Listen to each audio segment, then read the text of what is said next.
Jeg hedder Tobias Thue, og jeg er lærling hos C. Holbøll & Sønner. Jeg har været lærling i cirka 2,5 år, og er på min sidste fase her nu. Her på pladsen, der har jeg for det meste med kloakker at gøre, og selvfølgelig også noget opdækning, og kører nogle lidt forskellige maskiner osv.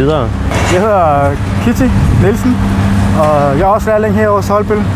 Jeg har været i 3 år, og er i gang med min sidste fase af min uddannelse. Og i den tid, jeg har været her, synes jeg, har jeg fået meget med i rygsækken. Jeg har fået rigtig gode redskaber til at udvikle mig personligt, og mine færdigheder er også udviklet sig godt. Jeg har David som formand, og han er en rigtig god formand, fordi han har styr på sine ting. Lige så snart, at man står i et problem eller noget i den stil der, så kommer man bare til David, og så fikser han det med det samme. Han har lært os rigtig meget. Og selvfølgelig så kan vi også lære noget af hinanden jo, fordi vi kommer lidt fra forskellige steder her, ikke også? Og Kitty, han har selvfølgelig fået noget andet med i bagagen, end jeg har, og så kan vi ligesom supplere hinanden lidt her, og det er rigtig godt. Mit navn er David K. Larsen. Jeg er ansat her hos Holbøll som projektleder. Jeg har været hos Holbøll siden 2011, og inden da havde jeg min egen lille virksomhed.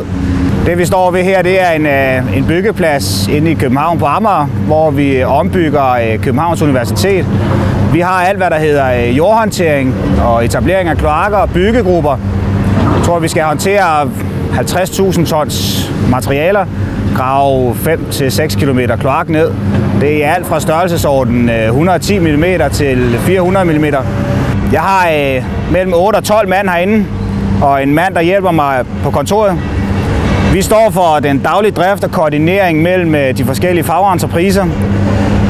Sørger for, at alle tingene de er bestilt til byggepladsen. Sørger for, at hele byggepladsen den så også kører.